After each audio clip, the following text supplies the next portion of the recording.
Voy a poner a grabar. Muy bienvenidos a todos, mucho público como era de esperarse en la clase de hoy, así que vamos a aprovechar al máximo el tiempo. Como siempre, voy a explicar la modalidad de la clase, va a hablar el disertante, mientras tanto van a tener habilitado el chat para poder ir haciendo las preguntas que juntamente con Mariela Pistaquia vamos a transmitirle a Juan Formaro al final de la charla. Y hoy tenemos la quinta clase de estas terceras jornadas de riesgo de trabajo, que llamamos accidentes y enfermedades del trabajo, inconstitucionalidad de la opción y reparación plena de los daños. Y qué mejor disertante que el doctor Juan Formaro, abogado, residió en la UBA, es doctor en Ciencias Jurídicas de la Universidad Nacional de Mar del Plata, es profesor de Derecho del Trabajo de la UBA y de posgrado en diversas universidades del país, es director del Instituto de Derecho del Trabajo y la Seguridad Social del Colegio de Abogados de San Isidro y flamante consejero titular electo también por el CASI. Así que, como ya bien dijo Nahuel, uno de los colegas más lúcidos y más claros en lo que es el conocimiento de la temática de los riesgos del trabajo, no solamente en el ámbito sistémico, sino en riesgos en general, infortunios, como le gusta a él llamarlo. Así que saquémosle todo el jugo que podamos, en nombre de la Comisión de Riesgo de Trabajo de la Asociación de Abogados del Fuero. Muchísimas gracias, Juan, por sumarte a estas jornadas, y te cedo la palabra, así no te quito más tiempo y podemos escucharte atentamente. Muchas gracias de nuevo. Bueno, muchas gracias. Buenas tardes a todos, a todas. Espero que se encuentren muy bien.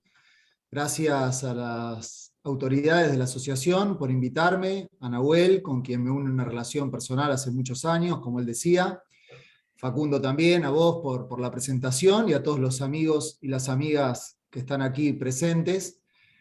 Son muchos, y eso creo que habla bien de todos nosotros, porque cuando empieza a aparecer tanta gente conocida y tanta gente a la que nos une un vínculo de afecto, quiere decir que no hemos hecho mal las cosas y que nos hemos desarrollado en la profesión también estableciendo vínculos personales, y eso nos permite hoy trabajar en conjunto. Por eso, además, yo me siento muy cómodo acá, porque realmente es un espacio donde se hacen las cosas en equipo, donde se intenta mejorar el ejercicio profesional, y creo que es algo que es muy necesario, muy necesario. Nosotros también lo intentamos hacer desde nuestro ámbito en el rol gremial en la colegiación, y Facundo mencionaba también eso, así que creo que es imprescindible, necesario, insoslayable, más desde nuestro rol de abogados laboralistas o especialistas en derecho del trabajo. Así que para mí es una satisfacción doble poder compartir cuestiones académicas con ustedes, pero además hacerlo en este ámbito. Para no quitar tiempo y no ser tedioso, reitero, no voy a saludarlos a cada uno de ustedes, pero me siento muy agradecido de la presencia de los amigos y amigas que están hoy compartiendo esto. Le preguntaba a Facundo qué tiempo consideraba él tomar para desarrollar este tema. Yo creo que en aproximadamente una hora, quizás menos, nosotros podemos realizar un punteo de este tema que denominamos la opción excluyente. Obviamente que el desarrollo de la opción requiere del abordaje de otras cuestiones previas sobre las que va a reposar el análisis y el entendimiento cabal de la operatoria de la opción excluyente. Lógicamente que eso implica, como a mí me gusta decir, Clarisa escribía hemorragia legislativa, es verdad que es más elegante, pero de todos modos les comento que escribí una nota que envía a la editorial La Ley y consigné hemorragia legislativa, y la editorial eliminó esa palabra, así que ni siquiera hemorragia legislativa pareció tan elegante, pero es cierto que me parece apropiado denominarlo de ese modo, porque existe una playa de disposiciones que en definitiva también vienen a contradecirse, y pasa eso en el terreno de la opción excluyente, y ya veremos si tenemos tiempo por qué afirmamos esto. Lo que sí me parece central manejar es esto que, bajo el rótulo de infortunios que mencionaba Facundo, en rigor podríamos llamar, o nos gusta llamar, además de denominar infortunios, la noción que viene a acuñar al profesor Ricardo Cornaglia, y allí veía también en el chat que se lo mencionaba,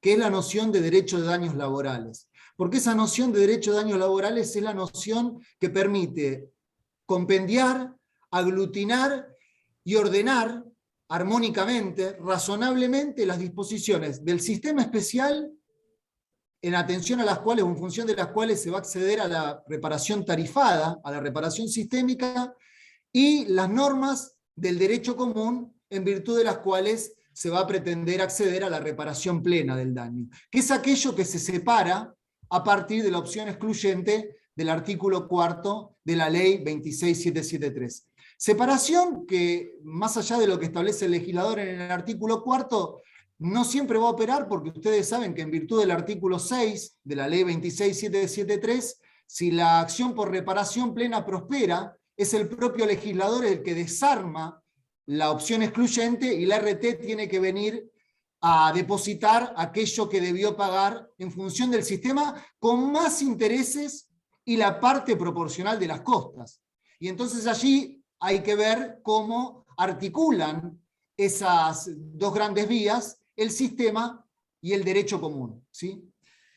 Si nosotros empezamos a transitar este aspecto entonces de la opción, necesariamente tenemos que tener presente algunos temas anteriores que yo no voy a tratar, pero que sí quiero que se tengan en cuenta en su consideración, que es quién debe indemnizar en uno u otro marco, en uno u otro sistema, a quién se debe indemnizar, qué se indemniza y cómo se indemniza. Porque si no separamos esos aspectos, si no tenemos bien en claro quiénes son los legitimados activos y los legitimados pasivos en cada uno de los sistemas, y cuál es el contenido de la obligación resarcitoria en cada uno de los sistemas, seguramente no vamos a poder entender cabalmente, adecuadamente, el porqué de la incongruencia de la opción excluyente. Reitero, son distintos los legitimados, puede haber una operatoria en concreto, en un caso concreto en el que los legitimados sean los mismos, pero en esencia la razón de ser del responder obedece a disposiciones distintas, a supuestos distintos, donde los legitimados activos y pasivos son disímiles, y las indemnizaciones que se otorgan también difieren en su esencia, ¿sí? Más allá de que en ambas situaciones responden al daño sufrido en la integridad psicofísica del trabajador o en la pérdida de la vida. Y así entonces empezamos en concreto con el tema de la opción excluyente. Yo les voy a remitir, le voy a pasar a Facundo algunos artículos de doctrina donde hemos desarrollado distintos puntos que hoy voy a mencionar, algunos de manera más frontal y otros de manera tangencial, todos necesarios, reitero, para comprender en profundidad el tema, y más allá del envío que yo le voy a hacer y con la autorización que he pedido en la previa a los administradores, también los invito a que podamos estar en contacto. Hoy es sencillo con las redes sociales, Instagram, Facebook, me buscan Juan Formaro. ¿Por qué digo esto? Porque allí levanto el material, donde consigno un link para que ustedes puedan descargar el material sin perjuicio de que yo lo voy a pasar, se lo voy a pasar a Facundo, y además para que estén atentos a todas las actividades que hacemos desde el Instituto de Derecho del Trabajo del Colegio de Abogados de San Isidro, y me atrevo a esto porque estamos trabajando en común, hace años que venimos trabajando en común. Sí. Para que no se confunda la gente, ponenlo en el chat. Yo ahora voy a, Agus, poner las redes nuestras también en el chat, así nos siguen a Juan y a nosotros también, y hacemos trabajo en conjunto. De hecho, Juan, y disculpame la interrupción, hace un tiempo con la presencialidad yo fui a dar la charla sobre indexación de los créditos, que es un tema, un debate que tenemos recontra pendiente, más ahora, ¿no? Así que sí, con todo gusto, ahí compartimos todo, y pongamos en el chat para que uno a veces lo dice y después la gente no llega a copiar y no te encuentra. Gracias, Nahuel. Y es así, es exactamente así. Hace muchos años que venimos hablando sobre ciertas cuestiones que lamentablemente requieren volver sobre los asuntos. Ese tema que vos marcás de la indexación de los créditos, de la función de la tasa de interés, de las tasas de interés aplicables, que venís trabajando hace tantos años en los congresos y que has expuesto en San Isidro, es un tema que requiere su atención, máxime para nosotros que litigamos en la provincia de Buenos Aires, donde la Corte persiste en imponer la tasa pasiva de interés en un contrasentido absoluto, pero bueno, eso será objeto, materia de otra charla, que como vos decís tenemos pendiente. Hoy, entrando estrictamente en la opción, que como ustedes saben, es aquella herramienta legal en función de la cual el legislador intenta constreñir al trabajador a que tenga que seleccionar una de las dos vías, es decir, ir por la prestación sistémica y si va por aquel carril perder la reparación plena que puede asistirlo en el marco del derecho común y viceversa, lo primero que tenemos que hacer es escindir la cuestión en dos planos. Esto desde la faz doctrinal que ha sido replicada en alguna jurisprudencia. ¿Qué quiero decir con esto? En primer lugar, entender que desde mi posición existen supuestos donde opera la llamada inaplicabilidad de la opción excluyente. ¿Qué quiero decir con esto? Que en determinadas situaciones, que ya voy a mencionar, opera una inaplicabilidad de la opción que torna innecesario, más allá de que por buena técnica de la litigación es conveniente plantear la inconstitucionalidad, que haría innecesario el planteo de inconstitucionalidad de la opción excluyente porque se trataría de supuestos que no se encuentran atrapados por las hipótesis de opción que establece el legislador.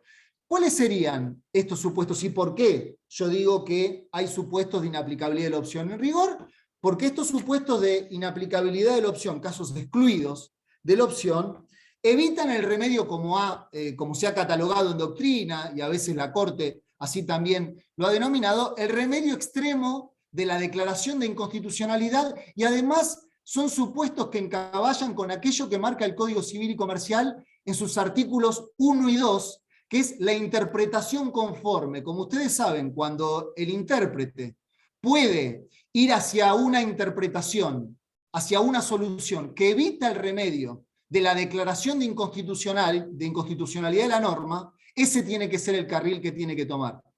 Y es mi posición entonces que en estas situaciones de inaplicabilidad de la opción se trata de supuestos donde la norma se está aplicando de manera conforme, ¿sí? Para no romper la norma con la declaración de inconstitucionalidad y tornarla consecuente con el resto del ordenamiento jurídico, como dice el artículo 2 del Código Civil y Comercial en su parte final. ¿Cuáles serían esas hipótesis de inaplicabilidad de la opción? En primer lugar, la acción común por reparación plena emprendida contra el RT y otros terceros. ¿Por qué? Porque cuando ustedes saben que la opción excluyente se reimplanta en el sistema de riesgo de trabajo a partir de la ley 26773, que dicta el legislador para salir al cruce de la declaración de inconstitucionalidad del artículo 39, apartado primero. Ustedes recuerdan que la opción excluyente era un sistema, un remedio que existía en la ley 9688, que replicó la ley 24.028 y que luego, a partir de la ley 24.557, en su redacción originaria, el legislador se apartó de las opciones y estableció lisa y llanamente una prohibición de accionar salvo dolo. ¿Qué decía el artículo 39, inciso 1? Las prestaciones de esta ley eximen de toda responsabilidad civil al empleador, salvo dolo, salvo la hipótesis del artículo 1072 del Código Civil. Declarada la inconstitucionalidad de esa norma, por los diversos tribunales del país y por la Corte Suprema de Justicia de la Nación en el año 2004, en la causa Aquino, luego de esa declaración de inconstitucionalidad empezaron a florecer las acciones por reparación plena y entonces el legislador salió al cruce, muchos años después, en el año 2012, dictando la ley o sancionando la ley 26773, derogando el artículo 39 de la ley 24.557 en el proyecto que se había enviado el Poder Ejecutivo Nacional al Poder Legislativo del Congreso de la Nación. Se proponía la derogación completa del 39, pero en el Senado de la Nación se introduce una modificación y se mantienen subsistentes los apartados cuarto y quinto del artículo 39 de la ley 24.557. ¿Qué dicen esos apartados, esos incisos? Que cuando la acción sea interpuesta contra un tercero civilmente responsable, allí existe obviamente acción y se va a deducir del resultado de la reparación plena aquello que se hubiera percibido en el marco del sistema. ¿Qué quiere decir entonces? Que en el propio marco del régimen de riesgos de trabajo, ustedes saben que el legislador ha persistido en decir que las distintas normas, esencialmente 24.557, 26.773 y 27.348, conforman el régimen de riesgos de trabajo. En el marco del régimen de riesgos de trabajo, por decisión legislativa, existen hipótesis excluidas del sistema de opción excluyente. ¿Cuáles son esas hipótesis? Las hipótesis de acciones entabladas contra terceros civilmente responsables. En el marco de la relación de trabajo, como ha dicho Mario Ackerman hace muchos años, son terceros, en este marco, todo sujeto distinto del empleador y del trabajador. Por ende, cuando sea factible responsabilizar a la aseguradora de riesgos del trabajo en el marco de la responsabilidad común laboral, de la llamada responsabilidad civil, o la responsabilidad de otros terceros civilmente responsables, allí no opera la opción excluyente por propia decisión legislativa. Y véase que esos terceros civilmente responsables, distintos del empleador, bien pueden ser sujetos que intervienen en la relación laboral más allá del RT, como por ejemplo aquellos sujetos que intervienen cuando median supuestos de delegación, de subcontratación, ¿sí? Porque es muy normal que un trabajador dependiente de determinada empresa, ¿sí?, de determinado empleador, sea derivado a realizar funciones en un establecimiento ajeno y que allí se dañe, dando lugar a situaciones que engendran la llamada responsabilidad civil, que Cornaglia bien llama responsabilidad laboral pluridimensionada a partir de distintas normas, en este caso normas, por ejemplo, del Código Civil y Comercial. Sí hay que tener en cuenta aquí que debería plantearse la inconstitucionalidad del artículo 12 del decreto 491/97, que es el que, advertido de esta hipótesis de acciones contra terceros civilmente responsables en el marco del 39 de la ley 24.557, quiso decir que estos terceros no iban a ser considerados terceros. Y esto también ha sido cuestionado, además de por exceso reglamentario, porque de ninguna manera el Poder Ejecutivo, al reglamentar la norma, se encuentra facultado a alterar los términos de esa norma y consagrar la hipótesis de exclusión, cuando la norma legal no las consagra, pero el propio Mario Ackerman, a quien también he citado, ha dicho que esta es una hipótesis estrafalaria de terceros que no son terceros y que existe una inconstitucionalidad manifiesta en este sentido. Más allá de esta hipótesis, que bien puede presentarse en muchísimos casos, hay otra situación que podría dar lugar a la inaplicabilidad de la opción, y es cuando la acción por reparación plena la persiguen sujetos distintos al trabajador damnificado directo. Y por eso decía que siempre tenemos que realizar ese paralelo entre el derecho común y el sistema especial. Nosotros sabemos que en el marco del derecho común hay que disociar entre damnificado directo, que es aquel que sufre en su propia integridad psicofísica el daño, y los damnificados indirectos, que son aquellas personas que sufren un daño propio, porque el daño para ser indemnizable tiene que ser propio, pero que lo sufren de manera refleja por el daño que en la integridad psicofísica está sufriendo otra persona. Tanto en el caso de un gran daño que no cause la muerte, como en el caso de un fallecimiento. Y allí se habilitan acciones para otras personas distintas del damnificado directo, que son en el derecho común los damnificados indirectos, que no cabe homogeneizar con los derechohabientes del sistema, porque los derechohabientes del sistema son personas nominadas por el propio legislador, es decir, damnificados indirectos textualmente individualizados por el legislador, a los que se les otorga acción resarcitoria en el marco del sistema. Con esto quiero decir que en el marco del derecho común puede haber otros damnificados indirectos que no sean derechohabientes en el marco del sistema. Por ejemplo, los hijos de crianza.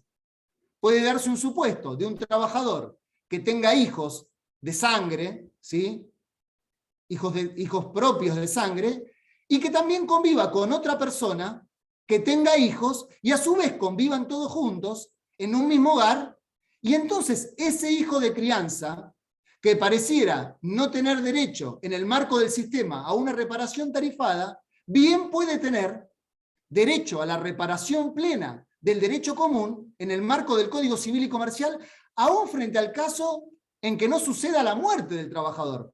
Imagínense el caso de un trabajador que queda en situación de gran invalidez. El Código Civil y Comercial, en el artículo 1741, amplía la legitimación activa del daño moral, del viejo daño moral, de las consecuencias extrapatrimoniales, y ya no solo las otorga para el caso de fallecimiento, como decía el Código antes, a los herederos forzosos, sino que hoy lo otorga ascendiente, descendiente, cónyuge, y quienes convivieran con la víctima recibiendo trato familiar ostensible. Quiere decir que en el caso de una situación de gran invalidez para la ley de riesgos de trabajo, se pueden abrir acciones resarcitorias para otros sujetos, aún sin muerte del trabajador, y que estas personas distintas del trabajador reclamen. Y entonces, en el caso de los derechohabientes, yo sostengo que se trata de inaplicabilidad de la opción por diversos motivos. El primero, porque la ley 26773, en el artículo 4, primero dice que se tiene que poner a disposición, o hay que informar al damnificado y a los derechohabientes del monto que les corresponde por las prestaciones del sistema. Y en el inciso siguiente, o en el párrafo siguiente, mejor dicho, el propio artículo 4 dice: el damnificado deberá optar. Es decir, que escinde entre damnificado directo y derechohabientes y constriña la opción de manera exclusiva al damnificado directo, y no menciona a los derechohabientes. Más allá de que la reglamentación de la ley 27348, porque la ley 27348 en sus primeros artículos tampoco alude a los derechohabientes, más allá de que la reglamentación luego los incorpora como los sujetos que tienen que pasar por la comisión médica jurisdiccional, reitero, tampoco los menciona. ¿Y por qué? ¿Por qué sería lógica esta solución? ¿Por qué la sostiene, y hacíamos un chiste en la previa con Nahuel, por qué la sostiene, por ejemplo, aquel que comenta acá en el Tratado de Vázquez Vialar, el sistema de la ley 9688, diciendo textualmente, los trabajadores, los familiares del trabajador fallecido pueden, como alternativa, y según lo entiende la mayor parte de la jurisprudencia, deducir la acción especial laboral y la civil en forma subsidiaria, pues al no estar indicados en el artículo 17 de la ley 9688, tampoco están impelidos a una opción excluyente, opción que sí rige para la víctima. ¿Cuál es la razón de ser de esto? La razón de ser de esto es lo que explicaba antes, que cuando el damnificado directo reclama, es el trabajador, hay un único legitimado.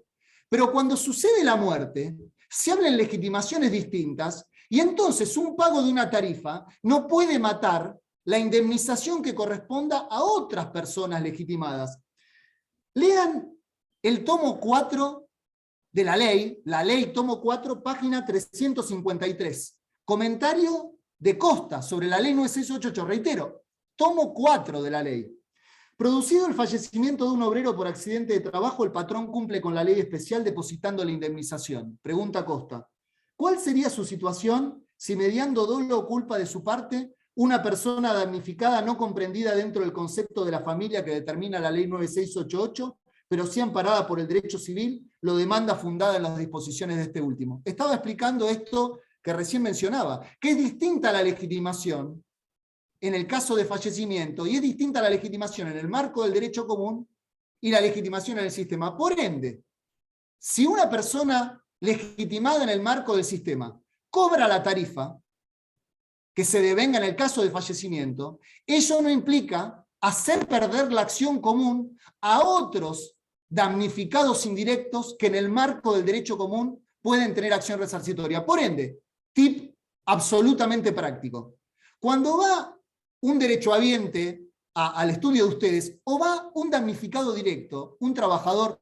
o los familiares, ustedes tienen que indagar acerca de la composición del grupo familiar, porque a la luz de las nuevas realidades de las familias y de las normas de legitimación frente a los daños del Código Civil y Comercial, se abren acciones resarcitorias múltiples frente a las incapacidades importantes de los trabajadores y también frente a los fallecimientos. Y entonces ustedes tienen que tener bien presente esto a la hora de asesorar a sus clientes y ver las potenciales acciones que cada uno de esos sujetos vinculados con la víctima tiene para encarar. Primera cuestión práctica, eminentemente práctica, absolutamente práctica, para mí es muy relevante y que yo tengo en cuenta a la hora de ejercer la profesión como la ejerzo. Sentadas estas hipótesis de inaplicabilidad de la opción, que reitero, permiten salir del cuestionamiento constitucional, aunque, de nuevo, una buena técnica de la litigación obliga a plantear en subsidio la inconstitucionalidad para el caso de que el juez considere que no existen hipótesis de inaplicabilidad y que todos los casos de accidentes y de enfermedades se encuentran atrapados por la opción excluyente del artículo 4 de la ley 26773, pasamos al título de la charla, que es la inconstitucionalidad de la opción.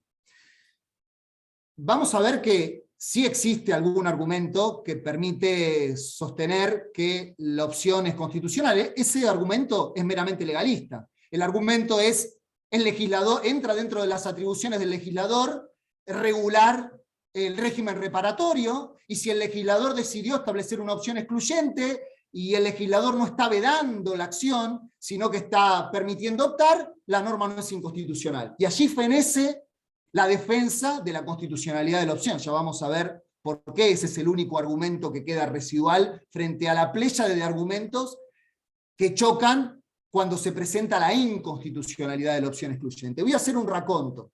Voy a pasar por múltiples argumentos, 10, 11, 12, de acuerdo a lo que el tiempo me permita.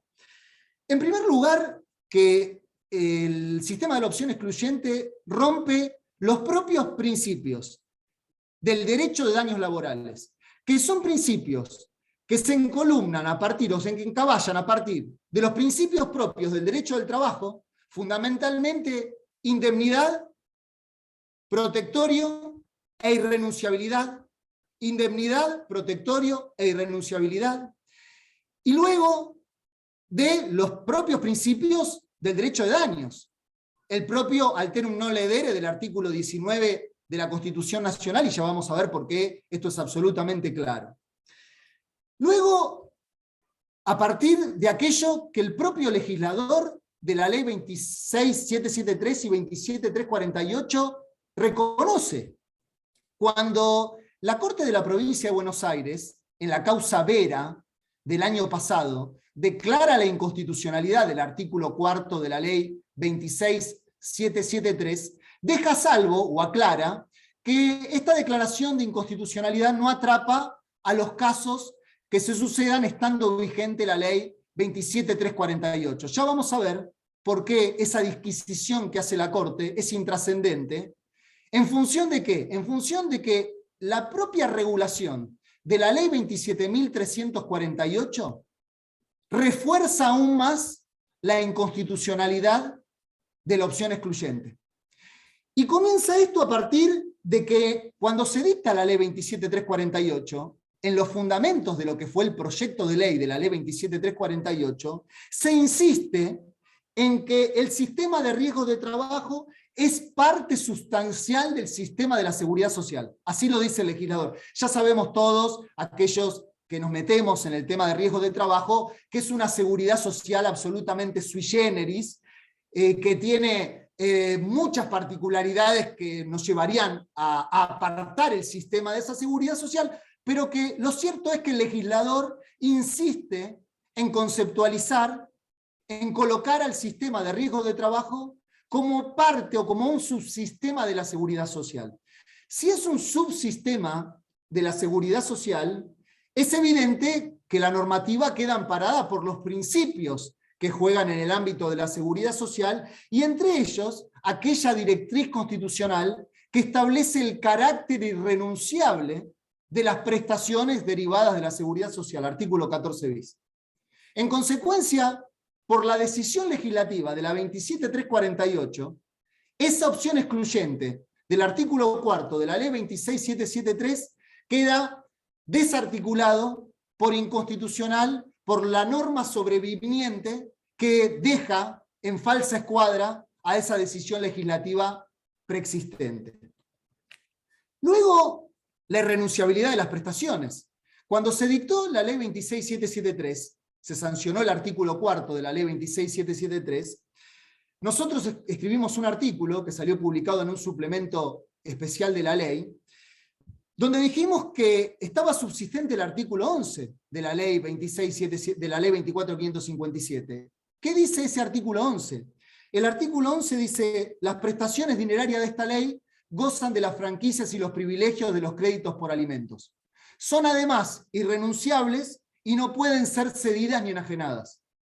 Es decir, el propio legislador del régimen de riesgo de trabajo establece que las prestaciones de la ley son irrenunciables. Si el legislador establece que las prestaciones de la ley son irrenunciables, mal puede, en función de la opción excluyente, tornar renunciable aquello que catalogó explícitamente como irrenunciable.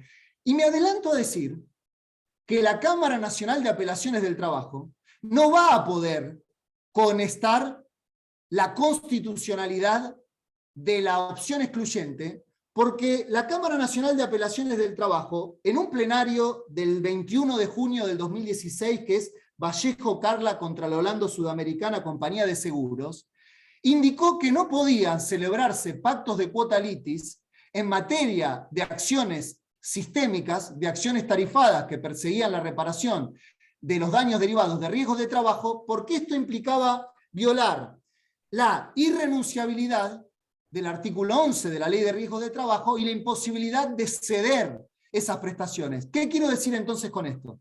Si la Cámara de Apelaciones del Trabajo en pleno dijo que regía la norma del artículo 11 que establece la irrenunciabilidad de las prestaciones y la imposibilidad de cederlo, mal podría convalidar una renuncia no solo del 20% o una cesión del 20%, sino una cesión absoluta de un crédito reconocido por una aseguradora de riesgo de trabajo con un aditamento. Y por esto digo que es más fuerte la inconstitucionalidad bajo la 27348.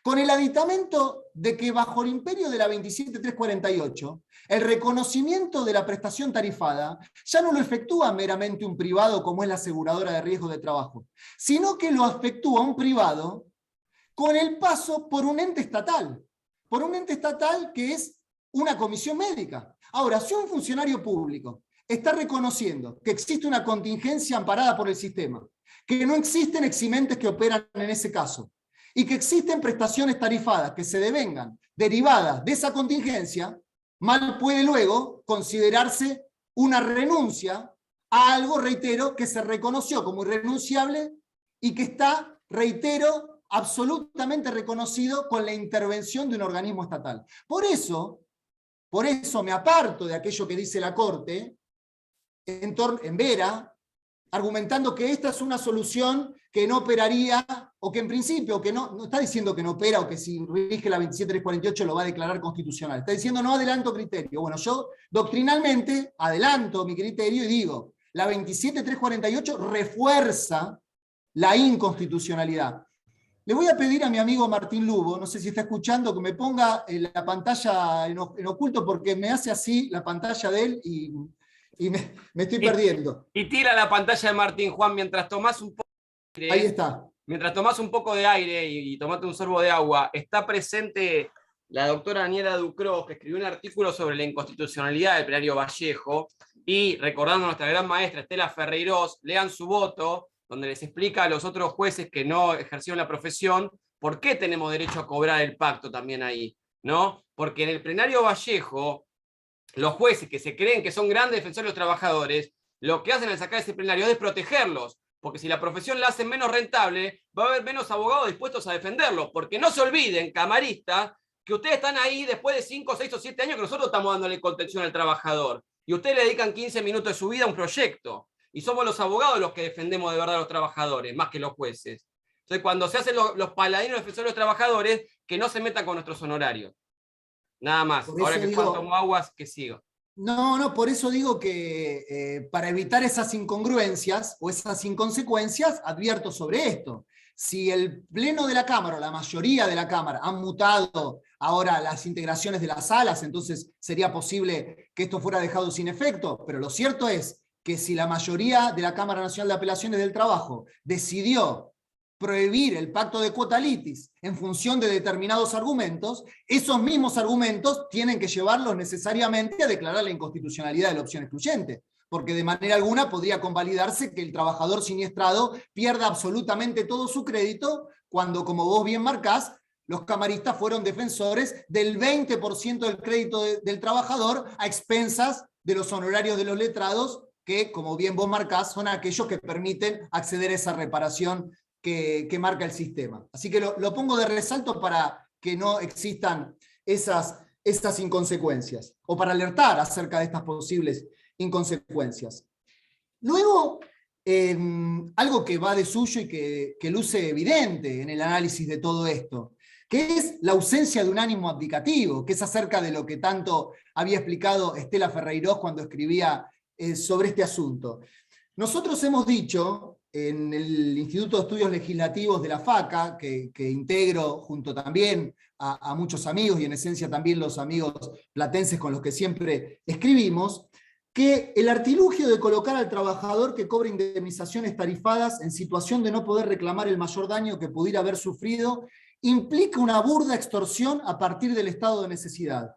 Una coacción de ese tipo vicia todo consentimiento, expreso tácito así otorgado, y constituye una ficción para transformar en renunciable lo irrenunciable.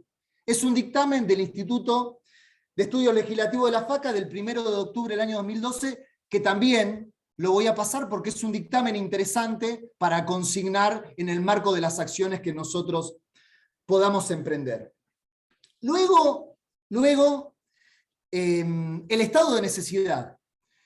Y sobre esto también tengo que hacer una distinción. Cuando se sancionó la ley 26773, el doctor Ibarlucía, jurista importante, constitucionalista, civilista, escribió un artículo interesante que tituló La cuestión de la constitucionalidad de la nueva ley de riesgo de trabajo. Está en la ley 2012, tomo F, página 1258, donde él hacía una prospectiva acerca de cómo resolvería la Corte los planteos de inconstitucionalidad que se pudieran presentar a la luz del artículo 4 de la ley 26773. Y él decía que en principio la doble vía o cúmulo sería viable si se probara que el trabajador se vio obligado a cobrar la indemnización tarifada en estado de necesidad. Y él decía que el actor debería describir los hechos que lo llevaron a cobrar y que luego se aplicaría la doctrina engendrada fundamentalmente por la Corte de los Estados Unidos del escrutinio estricto, y que entonces se produciría una inversión de la carga probatoria que después él consigna como una suerte de presunción, y que entonces sería el demandado el que tendría que probar por qué esa persona no había obrado o había cobrado en estado de necesidad. Bueno, yo considero, más allá de lo interesante que es esta construcción doctrinal, que el estado de necesidad en el derecho común, en el derecho civil, no equivale a necesidad alimentaria o a ahogo económico o a pobreza, sino que en la terminología de los ilustres maestros del derecho civil, léase Guillermo Borda o Jorge Joaquín Llambías, existía estado de necesidad cuando se presta un consentimiento que no es libre en rigor, porque se presta bajo el imperio de un temor inspirado por un mal considerable y presente a otro derecho. Y entonces yo digo que cuando se ejerce esa opción, todo trabajador la ejerce inspirado o coaccionado por un mal inminente a su derecho. ¿Por qué? Porque cuando él decide ir por la acción por reparación plena, elige la acción por reparación plena ante el temor de cobrar la tarifa y seguir portando parte del daño para toda su vida. Y por el contrario, cuando cobra la tarifa, lo hace por el temor de perseguir la reparación plena y quedarse sin nada. Y entonces siempre que ejerce una opción en uno u otro sentido, lo hace inspirado por un mal a su derecho. Por eso se configura exactamente lo que en el derecho común se denomina como estado de necesidad que rompe el consentimiento que puede prestar la víctima. Luego, la existencia de distintos convenios de la Organización Internacional del Trabajo. Sobre esto escribió una ponencia muy interesante Eduardo Curuché, que estuvo en alguna clase anterior explicando acerca de las prestaciones del sistema. Y decía Eduardo, o hacía mención en algún encuentro, a 3 convenios de OIT, los convenios 17, 42 y 102, que establecen la obligación del Estado de garantizar a las víctimas y los derechohabientes el pago de una indemnización frente al infortunio. Y es importante esa palabra que utilizan los convenios cuando aluden a garantizar, porque ¿qué es garantizar? Garantizar, según la Real Academia Española, es otorgar seguridad o certeza sobre algo. Cuando regula la opción excluyente, el legislador argentino está rompiendo esa manda convencional, no me quiero meter en la operatoria concreta de cada uno de esos convenios de acuerdo a la regulación específica de adhesión de la Argentina en relación a cada uno de los convenios, pero lo cierto es que en rasgos generales, en líneas generales, esta palabra, garantizar, equivale, reitero, a otorgar certeza o seguridad, en este caso, sobre las prestaciones derivadas de un infortunio, de una contingencia reconocida como tal al amparo del artículo 6 de la ley 24.557. Luego, otro contrasentido, que es el juego de la opción y el dolo del empleador. ¿Recuerdan ustedes que cuando el legislador argentino prohibió la acción por reparación plena, en el artículo 39 de la ley 24.557, en su redacción originaria, no llegó al extremo de prohibir la acción en el caso de dolo del empleador? Entonces, ¿qué dijo? Las prestaciones de esta ley eximen de responsabilidad civil, salvo la hipótesis del artículo 1072. Bueno, ahora, frente a la opción excluyente del artículo 4 de la 26.773, no se consigna ese límite. Y en consecuencia, aún frente al daño causado a sabiendas y con intención por su empleador, el trabajador tiene que optar. Frente a un daño causado, en la ley 24.557, artículo 39, redacción originaria, podíamos incluso interpretar que existía la posibilidad de un cúmulo absoluto, porque en ese caso ni siquiera el legislador establecía que había que deducir lo percibido de la tarifa. Yo podría pensar, si me pongo a indagar o a teorizar mucho, que existía ahí una génesis de un daño punitivo, de una acción que daba lugar a una indemnización disuasiva, ¿sí? A una sanción, porque reitero, el régimen legal establecía pagar la prestación dineraria y además obligaba al que había causado el daño dolosamente a indemnizar en el marco de la reparación plena. Lo dejamos entre paréntesis para aquel que quiera estudiar en profundidad estas cuestiones que parecen anecdóticas, pero que no lo son tanto, para comprender las naturalezas jurídicas y las razones de ser de cada uno de los ordenamientos, y es importante a efectos interpretativos. Lo cierto es que hoy, aún frente al daño causado dolosamente, se impone la opción excluyente. Luego otro argumento, que también se desarma con mucha facilidad, que es el que esboza una parte de la doctrina, diciendo, bueno, la opción obedece a una tradición jurídica argentina, como si la tradición jurídica pudiera convertirse en una fuente jurígena, apartándose además de los métodos de aplicación de la ley, de la fuente, del régimen de fuente y de interpretación de aquellas fuentes que establece el moderno legislador. Ustedes saben que el legislador moderno obliga a ir, ya no aquello que se tuvo en miras al momento de sancionar la norma, como existía en el Código de Vélez, sino que el legislador se cuida de puntualizar que la normativa tiene que ser interpretada a la luz de sus finalidades. ¿Y cuál es la finalidad que incluso dice la 26.773? Cuando se dicta la 26.773 dice, se dicta la norma a efectos de que se otorguen reparaciones accesibles, rápidas y plenas. Es decir, que la propia finalidad de la norma supuesta es otorgar reparaciones plenas. Y además, que en el marco de la interpretación, no campea esa interpretación atada a una tradición jurídica, sino que campea la interpretación a la luz de aquello que en el seno de la Corte, Petracchi, en algún artículo muy interesante, se los voy a pasar, Jurisdicción Constitucional y Derechos Humanos, del doctor Petracchi, está en la ley 2006, tomo A, página 905, donde el profesor Petracchi, exministro de la Corte, dijo que la exégesis de la Constitución, de horizonte largo y anticipatorio, atañe a un instrumento vivo y por ello reclama y reclamará siempre, naturalmente, un exégeta de proporcionado aliento. Y esto se ata con aquello que dijo la Corte en Segian contra Sac de Segian, ¿se acuerdan? El control de constitucionalidad no puede desentenderse de las transformaciones. La realidad viviente de cada época perfecciona el espíritu de las instituciones de cada país y descubre aspectos no contemplados antes, sin que pueda oponerse el concepto medio de una época en que la sociedad actuaba de una manera.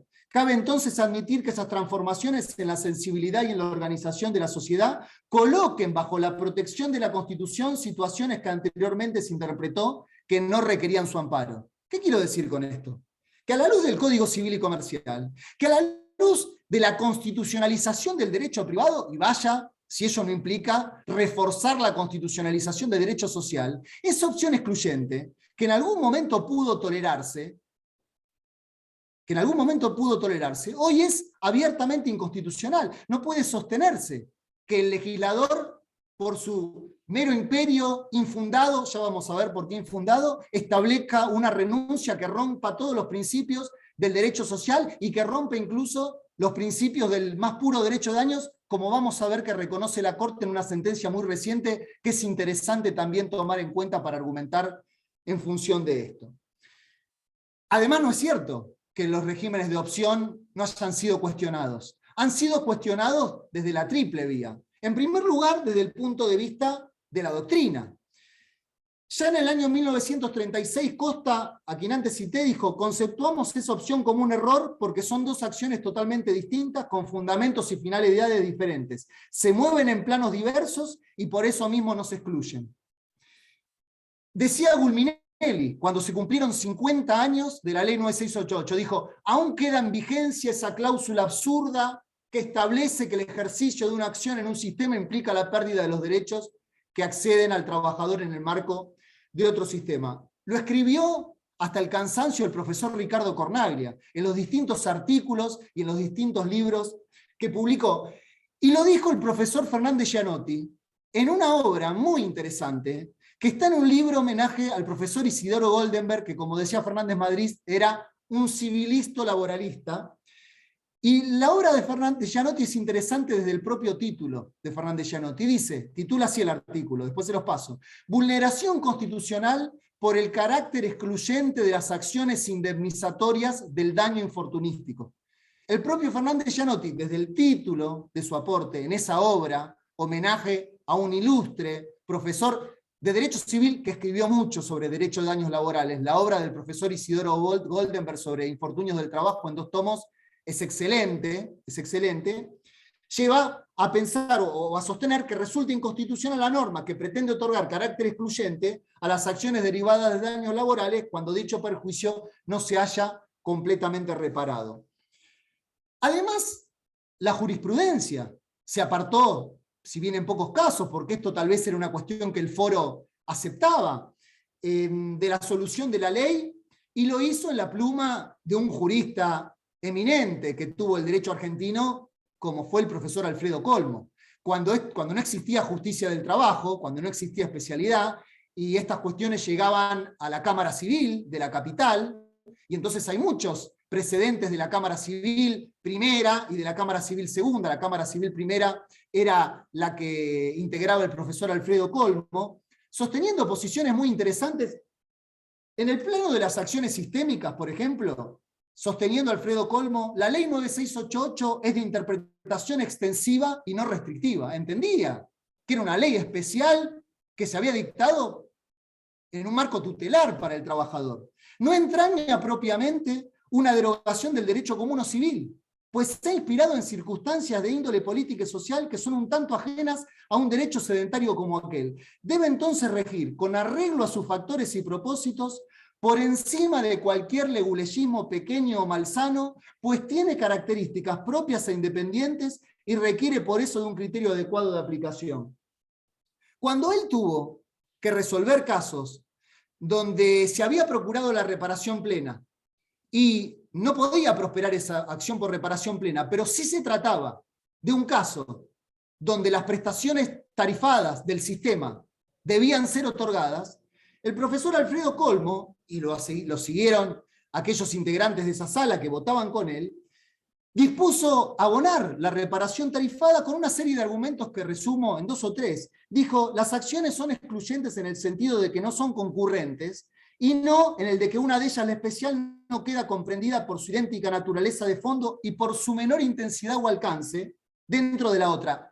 Y decía él: se aplica el principio que ya aplicaban los romanos, de buen criterio, de que en lo más se comprende lo menos, y que la acción tarifada, que la acción por reparación plena, comprende el mínimo tarifado que asegura el legislador frente a circunstancias que no requieren llegar a los elementos configurativos de la responsabilidad que se amañan a partir del derecho común de daños, en este caso Código Civil y Comercial o Ley de Contrato de Trabajo. En la sala segunda votaba el profesor Raimundo Salvat, que se ataba estrictamente al texto de la ley y decía, si el legislador estableció una opción, yo no puedo dar las indemnizaciones del régimen tarifado si se ha reclamado la reparación plena, aunque los restantes jueces que votaban en su Cámara se apartaban de esa solución y se apoyaban en los fundamentos que informaban los votos de la Sala Primera. La Cámara del Trabajo también tiene algún precedente interesante en este sentido. Hay un voto del doctor Valdovinos, integrando la Sala Quinta, que también desarmó, desarticuló la opción excluyente ya allá lejos y hace tiempo. Luego les voy a pasar el precedente si les interesa. Doctrina, jurisprudencia, antecedente parlamentario.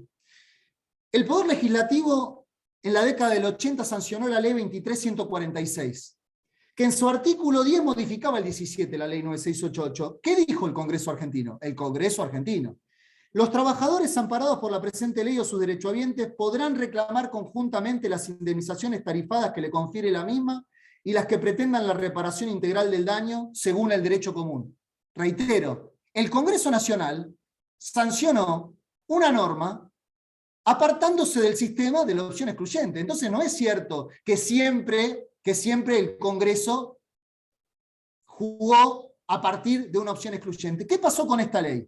Esta ley fue vetada por el Poder Ejecutivo con un argumento que reconoce la justicia de su solución. Miren lo que dice el veto. Textual: el equilibrio de las relaciones laborales en épocas de crisis debe mantenerse a una costa de resignar derechos que, aunque legítimos, pueden incidir directa o indirectamente dentro de un conjunto interdependiente de elementos sustantivos para el ataque global y simultáneo del fenómeno inflacionario. Es decir, reconoció la justicia de esa solución, pero decidió vetar a la norma votada por el Congreso a partir de determinadas leyes del mercado que, como ha dicho la Corte explícitamente en Bisotti y en Aquino, no pueden regir o no hacen a la legalidad de nuestra república, de nuestra nación.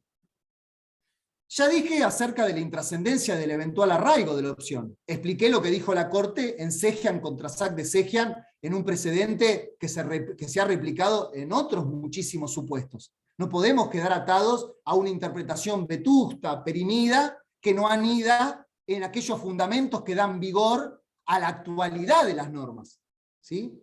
La interpretación tiene que ser una interpretación dinámica, una interpretación evolutiva, una interpretación insuflada por todo aquello que regula el derecho de daños, el derecho de daños laborales, el derecho del trabajo en clave constitucional y en clave convencional, no aquello que se dispuso en la década del 40, del 50 del siglo pasado, aunque muchísimos votos de estos jueces eran más progresistas que muchos votos que vemos hoy, tal vez por alguna formación muy profunda en el derecho común que da pábulo a soluciones muy justas, si se lo articula adecuadamente con el derecho del trabajo, y ese es el objetivo de comprender que existe un derecho de daños laborales.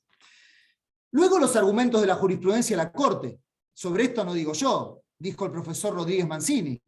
Cuando se sancionó la 26773, en esa misma gacetilla que publicó la ley, donde yo tuve el honor de escribir, el profesor Rodríguez Mancini desarmó la opción a partir de lo que dijo la Corte en Aquino, Yosco y Cachambí. Ahora, lo cierto es que la Corte, cuando se expidió en Aquino, se había expedido sobre la inconstitucionalidad de una prohibición de accionar. No se había expedido sobre la inconstitucionalidad de un sistema de opción. Esto es claro. Pero dijo Rodríguez Mancini que a partir de las consideraciones que había efectuado la Corte para declarar inconstitucional la prohibición, dice Rodríguez Mancini textualmente, no hay margen de interpretación alguno para entender que la aceptación de la víctima o sus derechohabientes de prestaciones reguladas en la ley especial vede la vía de la acción civil. Es decir, que en el pensamiento del máximo tribunal, en el contenido real, en los fundamentos que dan lugar al dictado de la sentencia en Aquino, de allí emerge que cuando existe un derecho a una reparación plena y se dan los presupuestos atributivos de la responsabilidad, es inconstitucional a un sujeto que debe ser sujeto justamente de preferente tutela constitucional, quitarle ese derecho que tienen el resto de los ciudadanos del país. Y ya vamos a ver que esto lo refrenda la Corte en un precedente interesante que se visualizó para otra parcela, pero que tiene un impacto fundamental en relación a esto. Sí me parece más trascendente, o que refuerza lo que dijo la Corte en Aquino, lo que la Corte resuelve en Rodríguez Pereira. Porque en Rodríguez Pereira se trataba de un caso de una persona que había percibido la indemnización que correspondía, en el caso, era un conscripto, a quien cumplía el servicio militar obligatorio y que había procurado el resarcimiento en el marco del derecho común, ya percibida la tarifa de la ley especial, solución que la ley específica vedaba. Y allí la Corte, cuando existe reclamo y no existía planteo de inconstitucionalidad en concreto, es un caso de declaración de inconstitucionalidad de oficio, por eso es más interesante el caso Rodríguez Pereira. En el caso de una persona que procuraba la reparación plena del daño, habiendo percibido aquello que le correspondía a partir de un régimen tarifado, la Corte declara inconstitucional esa solución por impedir el acceso a la reparación plena, y lo hace en función de una petición que había efectuado la parte de reparación plena, pero donde no había postulado la inconstitucionalidad de ese régimen. Y la Corte lo declara de oficio. Rodríguez Pereira, muy importante en función de aquella operatoria de la opción excluyente. Luego, la inexistencia de fundamentos para reeditar la opción en el marco actual, porque aquellos que quieren acudir a una tradición jurídica argentina olvidan que el régimen actual dista de los regímenes anteriores. En los regímenes anteriores el deudor era el mismo. El deudor de la reparación tarifada era el empleador, aquel que podía responder por la reparación plena era el empleador. Puede haber otros sujetos que respondan por la reparación plena, pero lo cierto es que ambas indemnizaciones en principio las debía el mismo sujeto y el empleador podía asegurar su responsabilidad. Ahora, en el sistema, a partir de la 24.557, los deudores son distintos. La reparación tarifada la debe una aseguradora de riesgo de trabajo, que percibió una prima para abonar esas prestaciones tarifadas si existen contingencias que, a la luz del artículo 6 de la Ley de Riesgo de Trabajo, dan lugar a prestaciones si no existen eximentes del sistema. Situación distinta que aquella que da lugar a responsabilidad del derecho común o responsabilidad civil a un empleador. Entonces, ¿qué sentido tiene o cuál es el argumento que da lugar a que perseguir una reparación plena en el marco del derecho común implique que un RT que cobró una prima para cubrir un infortunio, cuando este infortunio sea un infortunio amparado a la luz del artículo 6 y se vea desligada de su responsabilidad indemnizatoria cuando se intenta una reparación plena del daño? Y acá el legislador muestra que se trata de una solución peyorativa para el trabajador. ¿Dónde lo muestra? En el artículo 6 de la ley 26773, cuando se lo compara con el 4. ¿Por qué? Porque en principio la opción existe para el trabajador, y el trabajador, si procura la reparación tarifada, no puede procurar la reparación plena y viceversa.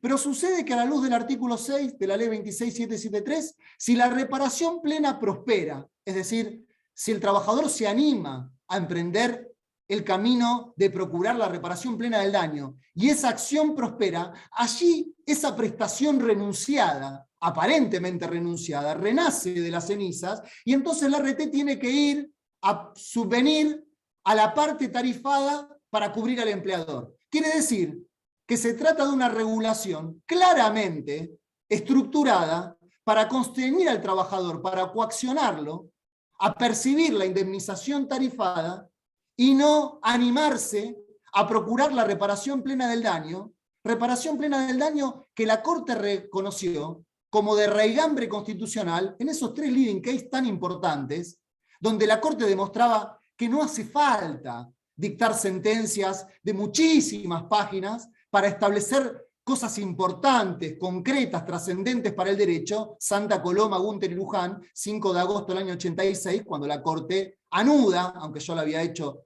tiempo atrás en distintos precedentes, el alterum non ledere del artículo 19 de la Constitución Nacional para decir existe esa dimensión constitucional del derecho a la reparación, y esto no atañe únicamente a los regímenes legales, sino que se regula en esas normas inferiores a partir de un mandato de una directriz constitucional. Los efectos discriminatorios de la norma. La norma es discriminatoria. ¿Por qué es discriminatoria? Porque se establece la opción cuando el daño lo causa el empleador. Pero cuando el daño lo sufre el trabajador, en ocasión del trabajo, aún en ocasión del trabajo, no por el hecho del trabajo, y lo causa un tercero civilmente responsable, allí el trabajador puede cobrar la tarifa y cobrar la reparación plena del daño, haciendo un cúmulo relativo y haciendo las deducciones por rubros homogéneos. Después, si nos queda tiempo, algo vamos a decir sobre esto. Ahora, cuando el daño lo causa el propio empleador, que es donde debería jugar con mayor fuerza, con toda la fuerza, el principio de indemnidad, el legislador impone la opción excluyente. Reitero, cuando el daño lo causa un tercero civilmente responsable, existe un daño en ocasión que va a amparar una RT, pero además existe un tercero civilmente responsable, que puede ser un sujeto que tenga una vinculación con el contrato de trabajo, se procura la reparación plena y se cobra la tarifa. Ahora, cuando el daño lo causa el propio empleador, existe opción excluyente y o se cobra la tarifa o se persigue la reparación plena con el riesgo de perder la prestación mínima tarifada. Y lo más evidente, que anuda todo lo anterior, es la ausencia de razonabilidad. Nosotros sabemos desde que salimos de la facultad y aún lo comprendemos cuando la estamos transitando, a partir de que pasamos de esa materia capital que es derecho constitucional, y también antes, si nos enseñan bien en las primeras materias, que existe un principio que campea en todo el derecho, que lo estructura, que es la razonabilidad. Y la Corte tiene muchísimas muestras de desactivación por inconstitucionalidad de normas cuando existe violación de la razonabilidad, porque las normas consagran una inequidad manifiesta, rompen los propios fines a partir de los cuales esa norma tiene que sustentarse. Y para evidenciar esto, algunos ejemplos. ¿Por qué? Porque la opción no obedece a ningún fundamento. Si ustedes estudian el debate parlamentario, leen el debate parlamentario, aunque el debate parlamentario ha quedado de manera muy residual como fuente interpretativa a la luz de todo esto que yo estaba explicando, a la luz del artículo 1, 2 del Código Civil, es muy residual la importancia de ese debate parlamentario, pero lo cierto es que en todo el debate parlamentario se reinstaura la opción excluyente y nadie dice cuál es el fundamento jurídico de la opción excluyente, por qué tiene que sancionarse esa norma. Entonces es una norma que carece de fundamento de su propia sanción. Ahora, vamos a analizar en concreto. El fundamento es irrazonable, porque lo que está haciendo la norma es castigar a un trabajador, y la Corte ha dicho claramente que son inconstitucionales las normas que no son razonables. ¿Cuáles son ejemplos? Por ejemplo, causa 312.121, donde la Corte, por ejemplo, declaró o se expidió sobre la razonabilidad de la decisión estatal de vedar la elección del nombre de los hijos por sus padres. La Corte se puso a analizar. El legislador había dictado una norma, pero la Corte dijo, bueno, pero hay que ver si esto obedece a un propósito razonable o no, porque el legislador no tiene un bill de indemnidad para sancionar la ley que quiera, y entonces eso ya la convierte a la ley en válida. Un precedente que me interesa mucho porque es claro es 312.826 Martínez. La Corte consideró irrazonable a la ley que fijaba la pena por robo de automotores en un mínimo superior al del homicidio simple. Eran tiempos en esos donde por una cuestión muy mediática, se acuerdan un robo de un estéreo y unas cuestiones similares allá lejos y hace tiempo, creo que fue en el principio de la década del 90, el legislador que hizo raudamente puso un mínimo para el robo de automotores superior al mínimo en el caso de homicidio simple. El legislador dijo, esto es inconstitucional, es irrazonable, rompe el principio de razonabilidad sobre el que tiene que avanzar o sobre el que se tiene que estructurar cualquier norma. Todos estos argumentos dan pábulo a la declaración de inconstitucionalidad, en mi humilde posición, del artículo 4 de la ley 26773. Pero aduno algo muy interesante sobre lo que venía anunciando a lo largo de la charla. Grippo contra Campos. ¿Se acuerdan Grippo contra Campos? Es una sentencia del 2 de septiembre del 21 de la Corte. Es un precedente interesante porque es un precedente donde en el considerando quinto de la Corte es un juicio, una acción civil, una reparación civil, no laboral. La Corte dice en un juicio por accidente creo que un accidente de tránsito, dice: las constancias de la causa dan cuenta de que los montos establecidos por el Tribunal de Alzada, en concepto de incapacidad total y permanente y valor vida, son notoriamente inferiores a las prestaciones dinerarias mínimas contempladas a la fecha de la sentencia para esos mismos rubros en el régimen especial de reparación de daños derivados de accidentes de enfermedades profesionales, leyes 24.557 y 26.773. Entonces la Corte, en un juicio civil, en una acción de reparación plena, en el marco civil, dice: los jueces civiles tienen que atender aquello que marca el sistema especial tarifado en la cuantificación vigente al momento de la sentencia, no en la cuantificación vigente al momento, en el caso del sistema sería de la primera manifestación invalidante o del accidente de tránsito, de la ocurrencia del accidente. Y dice: no cabe duda que las normas que forman parte de dicho sistema resarcitorio fueron pensadas y están destinadas a los trabajadores en relación de dependencia. No obstante, no puede desconocerse que el fin perseguido por aquellas es en definitiva la reparación de los perjuicios cuyas indemnizaciones pretende quien sufre una minusvalía derivada de un accidente de tránsito. Y entonces marca a los jueces, manda a no desatender aquella cuantificación. Pero a mí me interesa esto primero a los fines de cuantificar. Marca una pauta, dice: si usted da una acción común, tiene que ver cuánto da el sistema al momento en que usted está sentenciando. Y esto se atra con otro tema, que es la naturaleza de deuda de valor. No lo voy a desarrollar hoy. Pero a mí me interesa en torno a la opción lo que dice el siguiente considerando, que es el sexto. Termina eso y la Corte agrega que en función de las consideraciones señaladas, ponderada a la luz del prisma del derecho a la reparación integral, este tribunal entiende que resulta ineludible que al tiempo de determinar el monto indemnizatorio por incapacidad o valor vida, los magistrados tengan en cuenta como pauta orientadora las sumas indemnizatorias que establece el régimen de reparación de riesgo. Ineludible, que tengan en cuenta, ineludible, dice la Corte. Y no desatiendan la necesaria armonía que debe regir el ordenamiento jurídico. Ello, pues, no resulta razonabilidad, que como se advierte en el caso, a un trabajador en relación de dependencia se le otorgue protección mayor que a cualquier otro habitante cuando lo que se intenta resarcir de manera integral es el mismo concepto.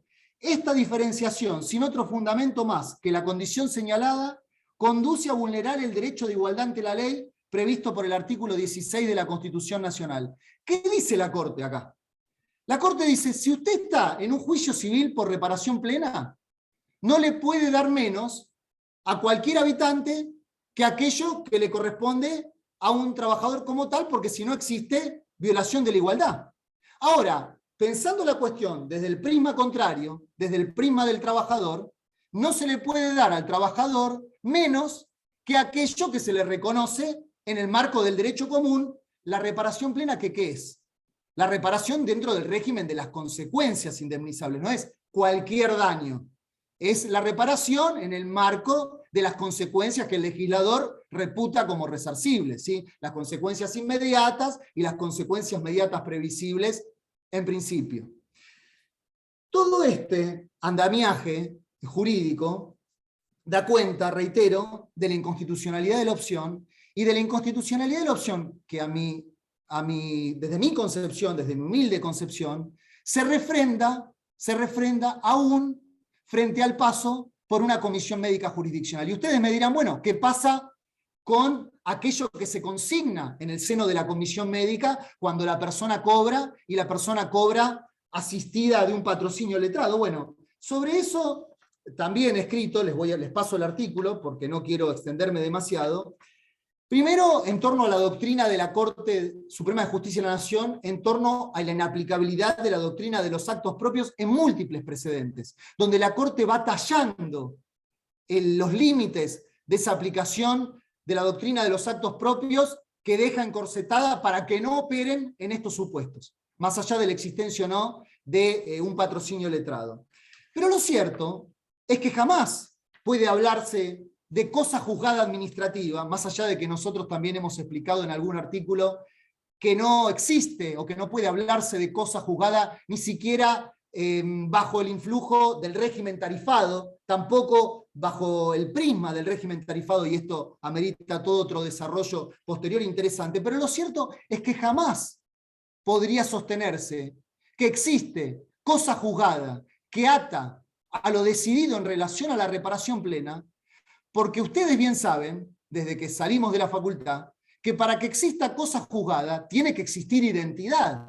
Identidad, por lo menos, entre las partes, e identidad entre aquella cosa, entre aquella pretensión que fue juzgada. Y cuando nosotros estamos en el seno de una comisión médica, aquello que se dirime allí es únicamente una prestación tarifada, una prestación sistémica. La comisión médica jamás se va a expedir en relación a un crédito amalgamado, derivado de una reparación plena, de un derecho común, porque ese no es el objeto de la controversia que se suscita en el marco de la comisión médica, y además, obviamente, porque no tiene la más mínima competencia para resolver en torno a eso. Por ello, no existe ninguna clase de cosa juzgada en relación a una reparación plena transitada una comisión médica. Por ende, esta inconstitucionalidad que estoy planteando es perfectamente pasible de ser articulada aún luego de haberse transitado el procedimiento sistémico frente a las comisiones médicas.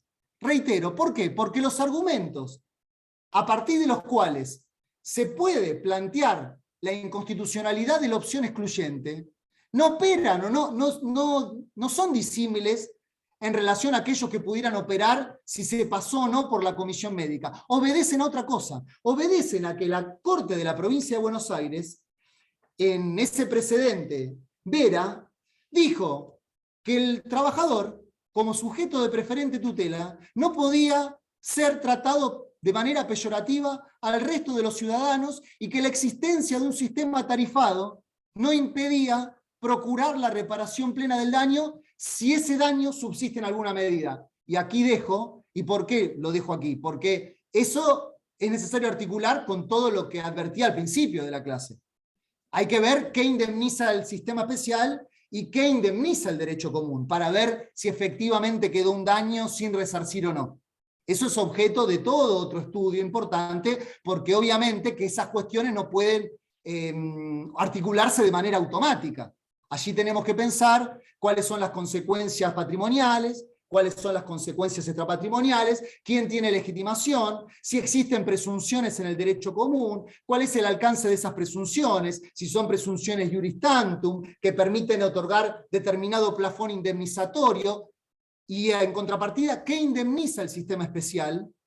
¿Qué indemniza cada una de esas prestaciones dinerarias del sistema especial bajo cada uno de sus rótulos? ¿Y cómo puede realizarse ese cúmulo o esa deducción por rubros homogéneos? Agregando que esto lo reconoció la propia Corte en ese caso donde hay una responsabilidad civil de un tercero civilmente responsable. Y termino. ¿Se acuerdan Mosca contra Buenos Aires? Contra Provincia de Buenos Aires, el caso de esa persona que llevaba a los periodistas, creo que eran de Clarín, y que tira una piedra en el Club Lanús, y esa piedra le pega en el ojo, lo deja incapacitado. El señor Mosca cobra de la Caja, que era la aseguradora de riesgos de trabajo, y emprende una acción por reparación plena contra la Provincia de Buenos Aires, la Asociación del Fútbol Argentino, contra los civilmente responsables. ¿Qué dice la Corte en Mosca? Que habiendo sido resarcido del hecho dañoso mediante el régimen laboral especial, la presente acción presenta un carácter complementario. En efecto, en tanto la empleadora del actor, por intermedio de la aseguradora, procedió a resarcir el daño causado dentro del límite del régimen laboral especial, se trata ahora de determinar si hay otros responsables a los que se puede imputar daños diferentes, o una mayor cuantía si es que hubo una indemnización insuficiente, considerando cuarto infine de Mosca contra Provincia de Buenos Aires. Bueno, doy por cerrada 1 hora y 20 de exposición. Facundo, quedo a disposición para las preguntas que consideres. Bueno, excelente, Juan, la verdad que la claridad, de hecho yo a medida que ibas hablando, yo me iba anotando los temas como para pedirte aclaraciones, pero veo que fuiste tocando todo, porque la verdad es que me anoté inaplicabilidad, apartamiento, inconstitucionalidad como opciones que podemos buscar en la jurisprudencia respecto a la opción excluyente. También me anoté con la caída de la opción excluyente, la declaración de inconstitucionalidad, hacia dónde vamos, hacia un cúmulo relativo o absoluto, también lo explicaste.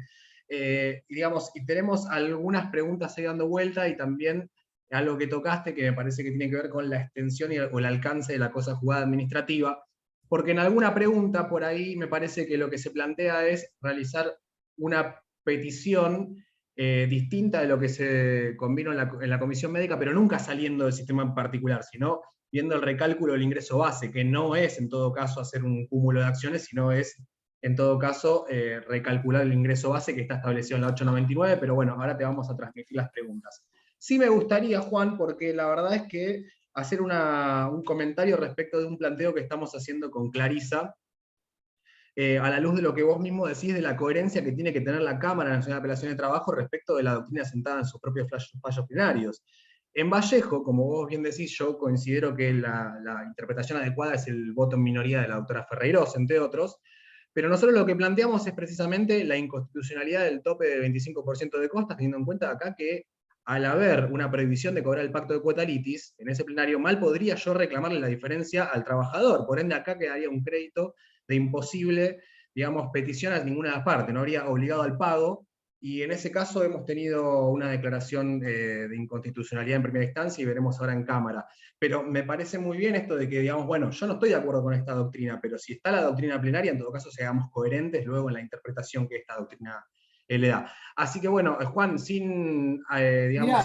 Mirá, te agrego algo, la verdad me parece muy interesante lo que están planteando, porque esto va de la mano, creo que el fallo de la Corte es Abdurrahman o algo así, Sí, de la Corte de Nación, sí. donde justamente da ese argumento para conectar o para validar al límite del 25%. Dice, acá el letrado en rigor tiene a quién cobrarle, porque puede cobrarle a su cliente. Bueno, a la luz de esa norma, en este régimen especial, y a la luz de esa doctrina plenaria, ese legitimado pasivo no estaría, entonces ahí el argumento que daba la Corte para declarar constitucional al tope del 25% se cae. Me parece interesante el planteo, el argumento que ustedes están utilizando. Bueno, muchas gracias. Por ese lado es por donde lo planteamos. Obviamente Clarisa es quien más estuvo redactando esto y bueno, hemos tenido recepción, así que vamos a ver cómo plantean, porque para mí lo que se hace no es, digamos, apartarse de la doctrina, sino que se aplica la propia doctrina. Acá no habría deudor alguno a quien reclamarle esa diferencia. Bueno, Juan, te voy a hacer una pregunta. Doctor Formaro, le consulto. Tengo una homologación en el día de mañana por un accidente laboral. El trabajador tuvo varias lesiones, en la SRT le dan un 1% de incapacidad según el baremo, le reconocen solo cicatriz en la cara. Mi cliente se encuentra necesitando el dinero. ¿Podría aceptar el acuerdo e ir por una reparación plena del daño? A saber, entre las lesiones perdió piezas dentarias que fueron reemplazadas por implante, lo cual no se encuentra comprendido dentro del baremo, por ende no lo reconocen. Bueno, juega todo esto que estaba diciendo yo recién.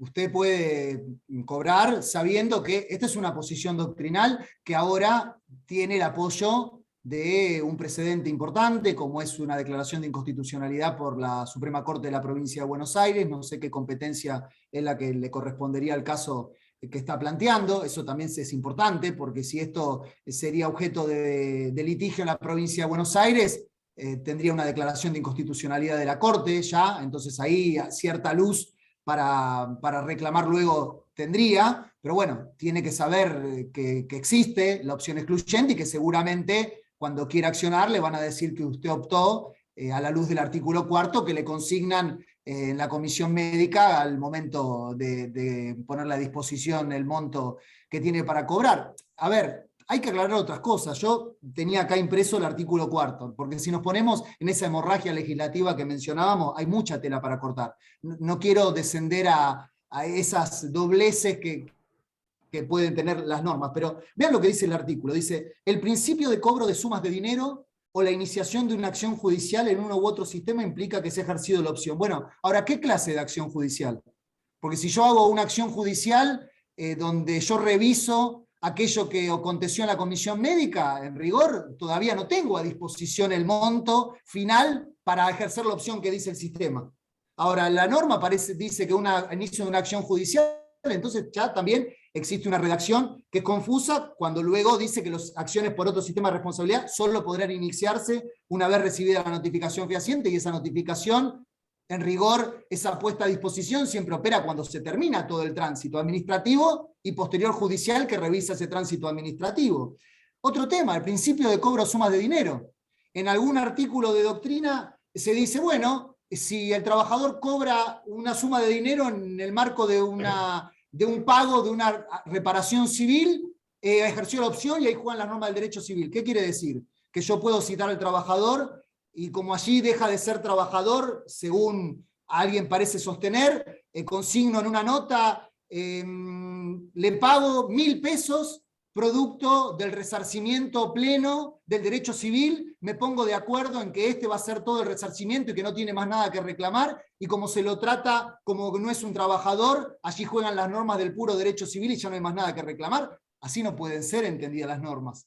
Así no es como lo ha diseñado el legislador. Por eso la importancia de descender a todo esto, comprendiendo primero el régimen de fuentes, no el régimen jerárquico, sino el régimen de prelación, incluso en el derecho del trabajo, que es algo distinto al mero régimen jerárquico del derecho común, y además las pautas de interpretación de las normas. Recuerden la última parte del artículo 2, que me gusta mucho el Código Civil y Comercial, cuando dice todos los elementos que tienen que tenerse en cuenta para interpretar, luego dice, de modo coherente con todo el ordenamiento.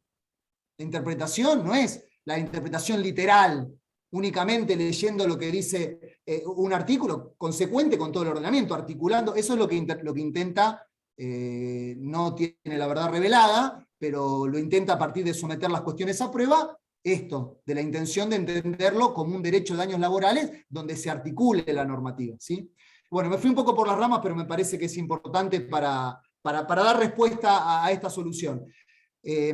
¿Otra pregunta había? No sé si hay otra pregunta. Mariela, ¿querés hacer alguna pregunta a vos? Después dejamos las últimas 2 preguntas que hizo Clarisa de Arce, que claramente va a sacarle todo el jugo posible al doctor Formaro acá, porque son preguntas para desarrollar bastante. No sé si querés hacer una pregunta a vos a Juan, Mariela.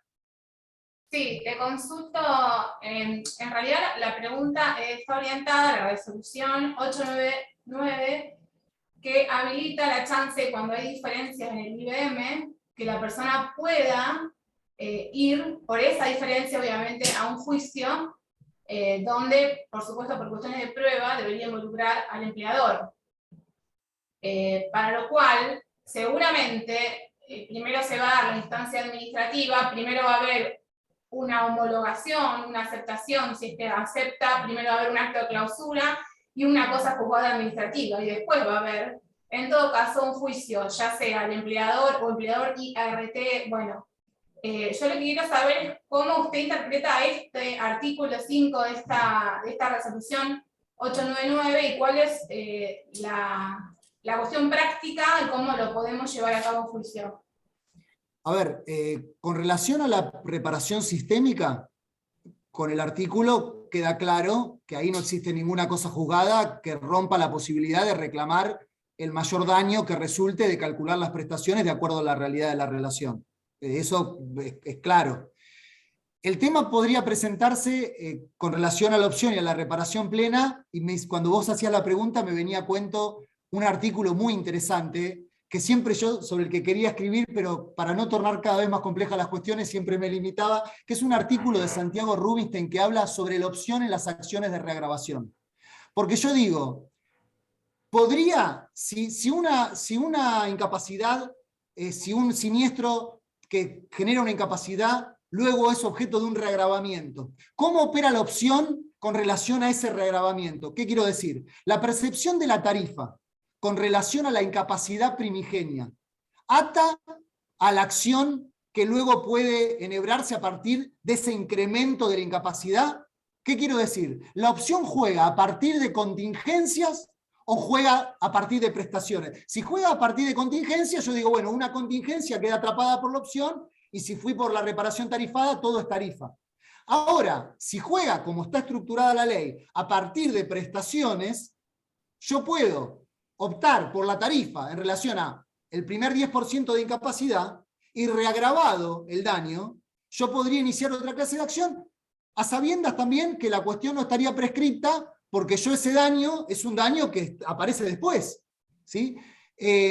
Ahora, con relación a lo que vos estás en concreto marcando, yo creo que ahí, reitero, queda absolutamente abierta la posibilidad de efectuar el cobro y de reclamar esa diferencia, porque así lo marca la ley, e incluso la normativa marca, asegurando, y era otros argumentos que tenía para la constitucionalidad de la opción, asegurando que jamás puede pagarse menos que la tarifa, cuando dice que la comisión médica no puede permitir pagos por debajo de los mínimos tarifados. Entonces aquí queda claro que esa tarifa, ese mínimo tarifado, es un mínimo que constituye el orden público.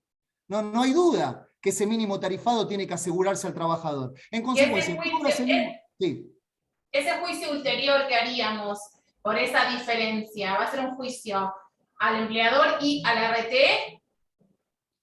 Eso es algo que se dirime, que se discute siempre, producto de las malas regulaciones, malas reglamentaciones. Yo interpreto que el empleador debe intervenir, porque es frente al empleador que se va a debatir si existe, si esa relación estuvo mal registrada o no. Recuerden otro elemento, que los reconocimientos que efectúe el empleador obligan a la aseguradora de riesgo de trabajo, ¿sí? Así juega a la inversa.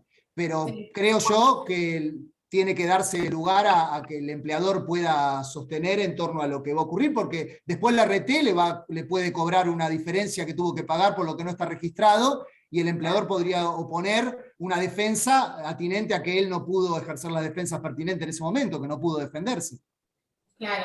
Totalmente. Sí, absolutamente. Yo, en esto que vos señalás bien, Juan, si la opción es respecto de la contingencia o de la prestación en sí mismo, y esto que muchas veces vos planteás, yo sé que vas en esa misma línea respecto de cuándo opera la prescripción, ya que está presente la doctora Ducros Novelli, también les recomiendo a todos que lean el libro de la prescripción del derecho del trabajo, un excelente trabajo para entender también muchas veces cómo es la toma de conocimiento de las secuelas incapacitantes, y que, digamos, la contingencia en sí misma muchas veces no representa la totalidad de las secuelas que puede llegar a tener una persona. Entonces yo creo por ese lado que vamos más debería irse por el lado de la prestación, no tanto de la contingencia, porque una misma contingencia podría llegar a generar secuelas que se conocen a posteriori. Perdón, no quería interrumpir, pero me pareció para llamar el libro este. Mariana, ¿tenés alguna pregunta más? Sí, también quería consultarle al doctor sobre la obligatoriedad del paso de comisiones médicas para aquellos trabajadores que están en negro, pero cuyo empleador tiene RT para otros de sus empleados.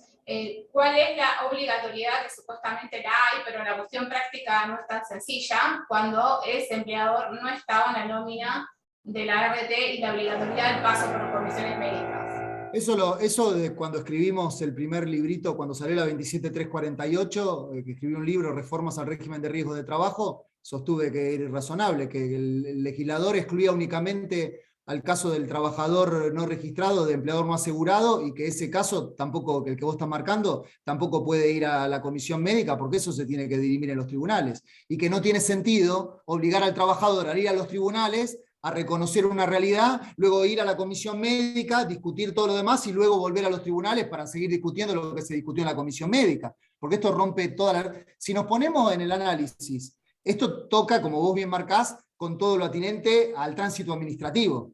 Por eso no puede analizarse de manera escindida. Si yo me pongo a analizar todo lo que hace el tránsito administrativo, todos estos argumentos de acciones sistémicas o del derecho común dan pie a la inconstitucionalidad de ese trámite administrativo, no solo por invadir funciones jurisdiccionales, sino por el propio diseño del trámite administrativo, porque es irrazonable, porque es kafkiano, porque pretende atrapar circunstancias y cuestiones que es irrazonable que atrape. Algunas salas de la Cámara lo han resuelto en ese sentido, han dicho, bueno, no es inconstitucional que una comisión médica resuelva determinadas cosas, pero así como está diseñado la reglamentación, así en estos supuestos se configura una inconstitucionalidad en concreto. Yo creo que este tipo de supuestos, como vos estás marcando, son hipótesis donde claramente la normativa reglamentaria, más allá de lo que diga la 27348, se convierte en inconstitucional, o incluso la propia 27348 en esa parcela. Como sucede también con el caso de los derechohabientes, cuando no existe una contingencia discutida. ¿Para qué va a ir a una comisión médica cuando existe un reconocimiento y existe una relación que está registrada, las prestaciones son autoejecutables y está reconocida la contingencia como de naturaleza laboral?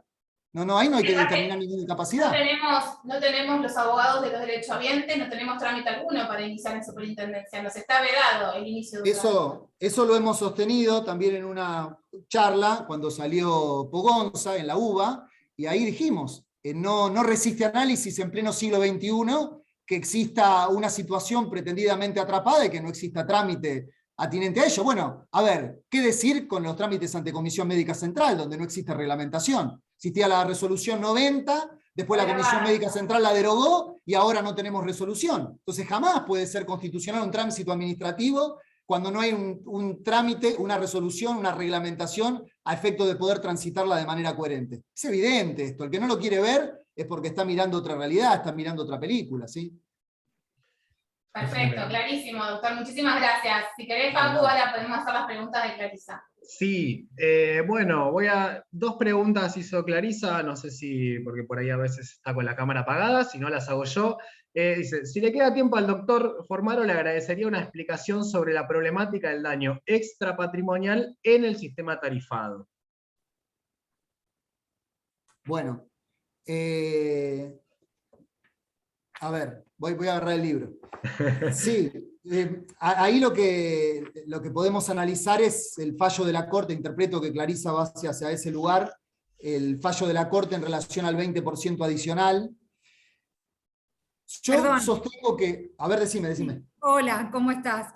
Bien. Sí, me refiero justamente a eso, y hay un caso muy interesante que yo he leído en tu tesis sobre el trabajador del servicio penitenciario, que pasa por una gran cantidad de perturbaciones espirituales, y me parece un tema muy interesante para que lo comentes hoy, porque también tiene que ver con la naturaleza de lo que repara el sistema, ¿no? Cosa que normalmente se nos pasa de largo, y me gustó mucho ese capítulo de tu tesis. Por eso lo preguntaba para apuntar ahí, para mí y para todos, pues me parece de suma utilidad. Bueno, gracias. No, a vos. A ver, lo que apunta Clarisa es lo siguiente. Yo en la tesis, que después reescribí para publicar este librito, que paso a la publicidad, Derecho de Daños Laborales, en este libro lo que sostengo es que tenemos que analizar, este análisis de qué es lo que se indemniza en el marco del sistema especial, nos lleva, y siempre conectado con el derecho común, a que el derecho común ha virado en orden a que hace muchos años las consecuencias extrapatrimoniales tenían un rol residual. La consecuencia patrimonial se indemnizaba de manera secundaria, pareciera siempre atada a la existencia de un perjuicio material que además se anclaba en la pérdida de una capacidad funcional. Y entonces el propio Código Civil lo regulaba de esa manera. Recuerdan incluso en materia de daño contractual, donde el 522 parecía dejar a la potestad del juez la posibilidad de otorgar indemnización. El derecho ha mutado y hoy la protección de las consecuencias extrapatrimoniales son preeminentes. Incluso yo refería, y no sé si lo llegué a poner allí, pero en el libro creo que está la cita, a un artículo que me resultó muy interesante, donde se habla de las consecuencias extrapatrimoniales que se indemnizan. El profesor Leiva Fernández dice, no es lo mismo estar muerto que no haber vivido, y habla del daño causado al honor de una persona que ya no está, y cómo se indemniza a los derechohabientes, pero por el daño no causado a ellos, sino al nombre de esa persona que ya no está. Algo muy interesante, que me lleva a anudar los temas y a bucear en estas cuestiones, y que se me representó a la luz de un caso que Clarisa comenta, que es el de un trabajador del servicio penitenciario que estaba encargado de atender el pabellón en el servicio penitenciario de la provincia de Buenos Aires de las personas que portaban HIV, y que estaba cuidando ese pabellón. Había un interno que se estaba queriendo suicidar, se estaba cortando, y el policía intenta evitar que se configure ese daño, que concrete ese daño, y en ese forcejeo con el interno resulta dañado él.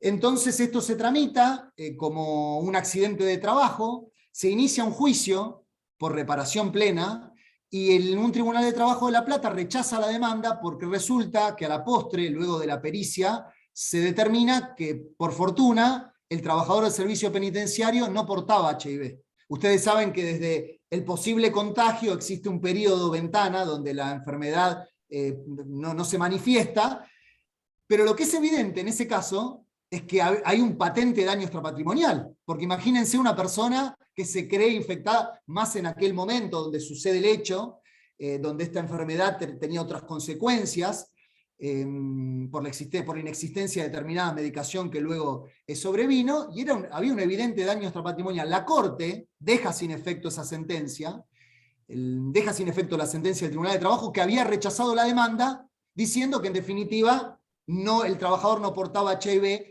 no comprendiendo que había un infortunio, que había una contingencia, que bien podía no haber causado daño patrimonial, el salario se lo habían pagado, pero que indudablemente le había causado daño extrapatrimonial.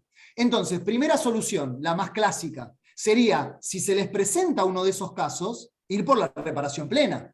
Porque en el marco de la prestación sistémica, si no hay incapacidad física, ¿sí?, o psicológica determinada, las consecuencias extrapatrimoniales por sí solas no se indemnizan. Lo que digo en la tesis es, ¿por qué en el marco del derecho especial se indemniza únicamente daño extrapatrimonial atado a una disminución en la integridad psicofísica?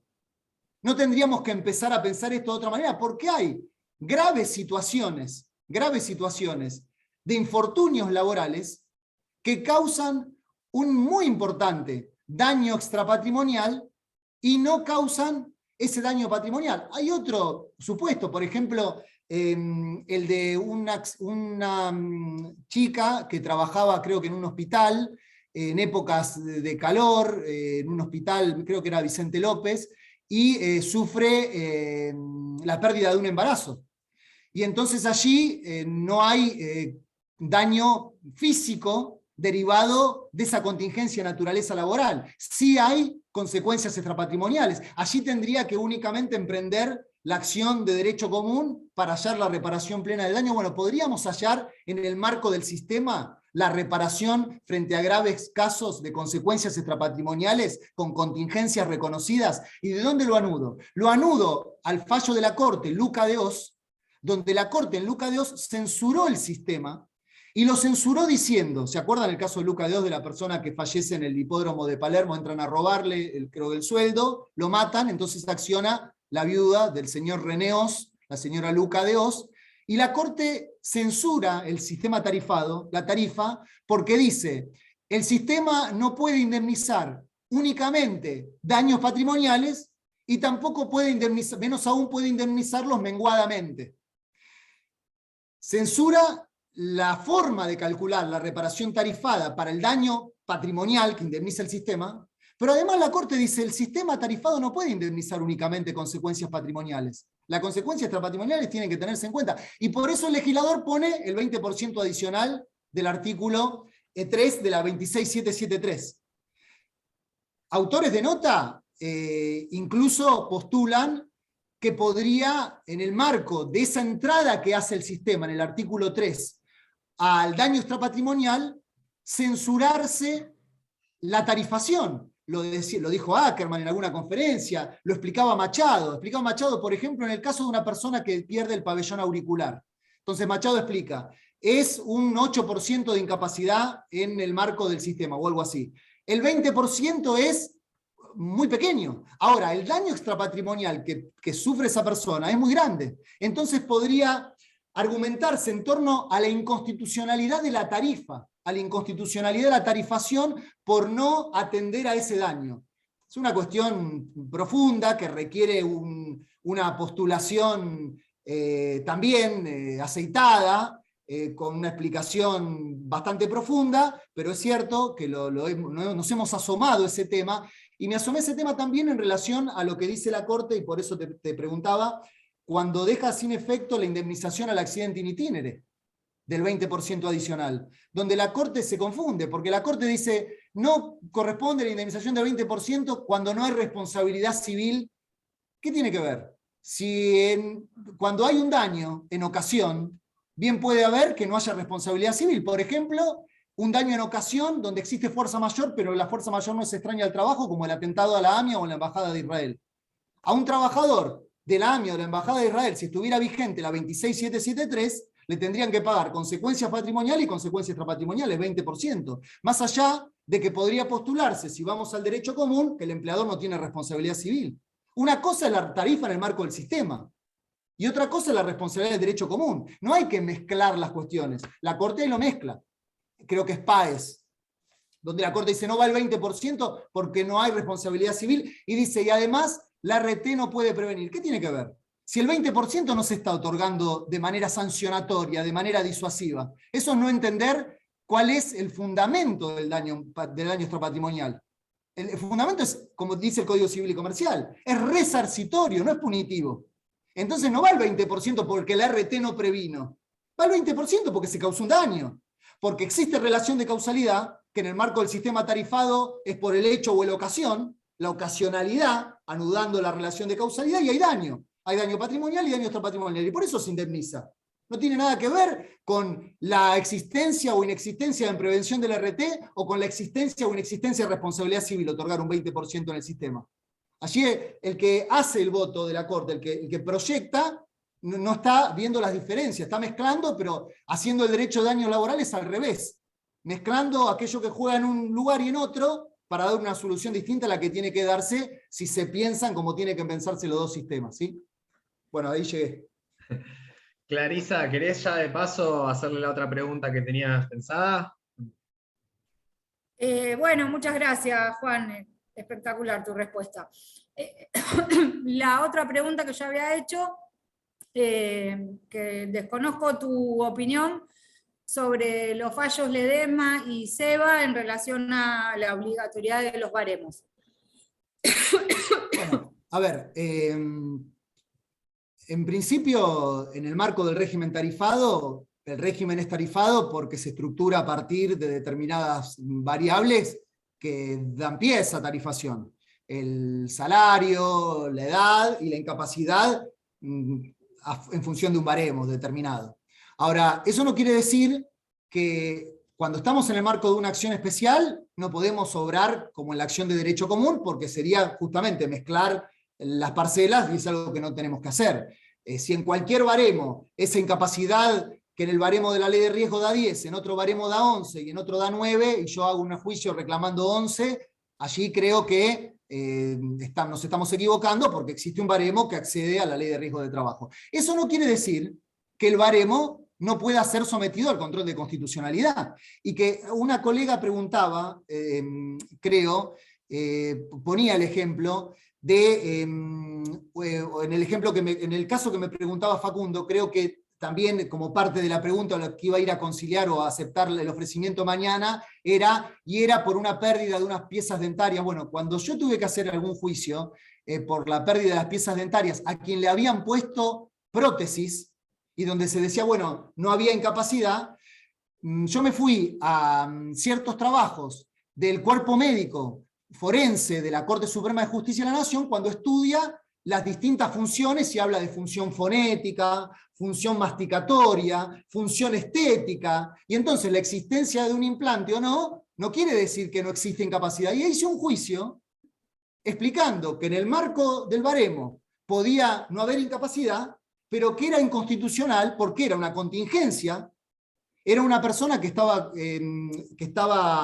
como agente de tránsito y hizo una multa, y fue otro y le pegó una piña y le bajó los dientes. Y era un accidente de trabajo, era por el hecho del trabajo. Ahora, o por lo menos claramente en ocasión del trabajo. Postulé esto, lo concilié el juicio. El perito, en función de esto que había expuesto yo en la demanda y de estos trabajos del cuerpo médico forense, otorgó una incapacidad. Allí lo que yo postulé fue la declaración de inconstitucionalidad de ese baremo, porque en ese caso concreto no reconoce una incapacidad cuando efectivamente existe. Algo similar a lo que ocurre con las cicatrices. Cuando en el régimen de riesgo de trabajo se indemnizan solo determinadas cicatrices, y puede haber cicatrices que importen un daño clarísimo para el trabajador, y que en el marco del sistema no se indemnicen. Como ven, todos los temas se conectan, ¿sí? Tiene que ver también con esto que estábamos hablando de las consecuencias extrapatrimoniales. Esa es mi opinión. Buenísimo. Muchas gracias. Bueno, esto es como una especie de introducción para el mes que viene. Vamos a tener una clase de baremos que va a estar a cargo de Clarisa de Arce y Fernando García Pouso.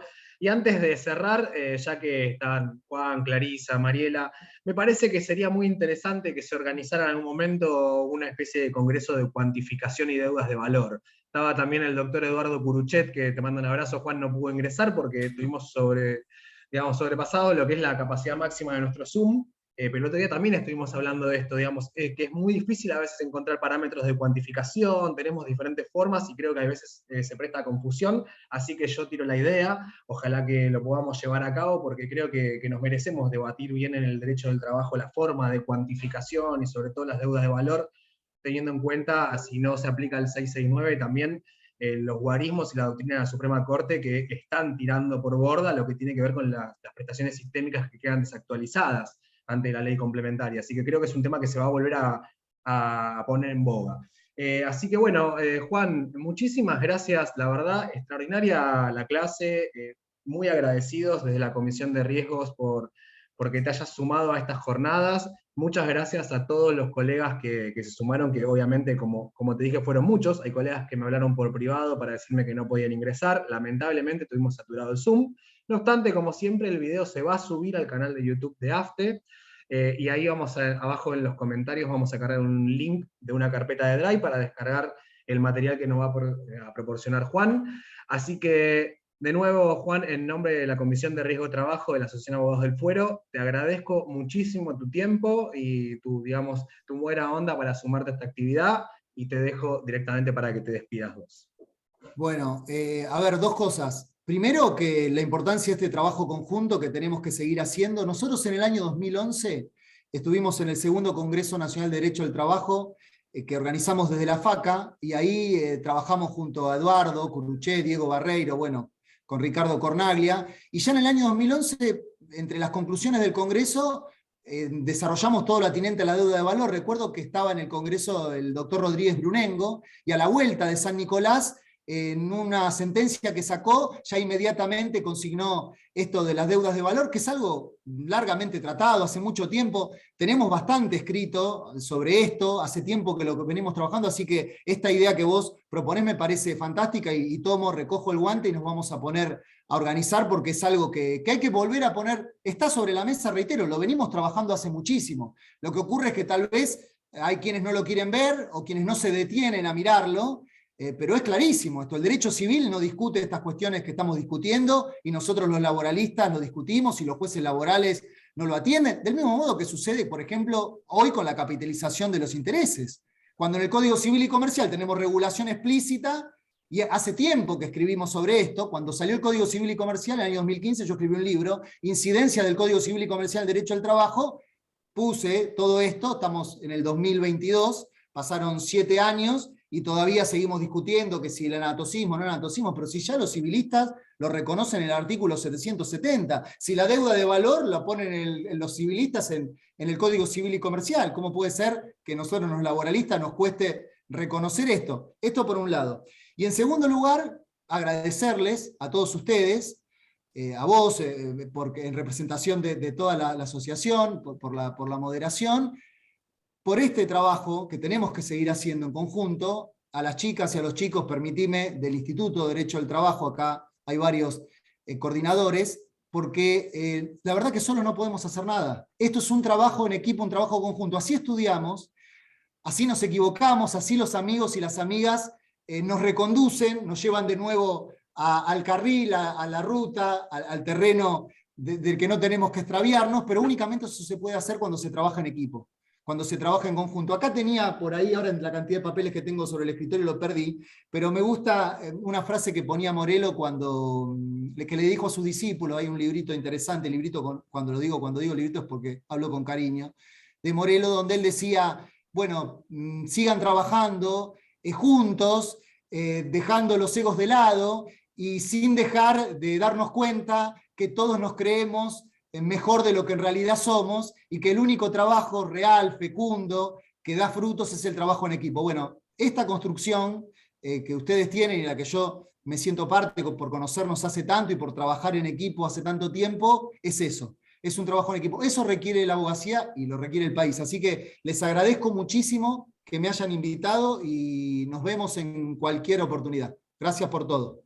Nada más para agregar, Gracias. Juan. Saludos para todos los colegas del otro lado. Muchas gracias por sumarse. Damos por finalizada la charla y en los próximos días tendremos más Gracias. novedades de las próximas clases. Muchísimas gracias, Juan. Saludos a Chau. todos. Gracias. Chao, hasta luego.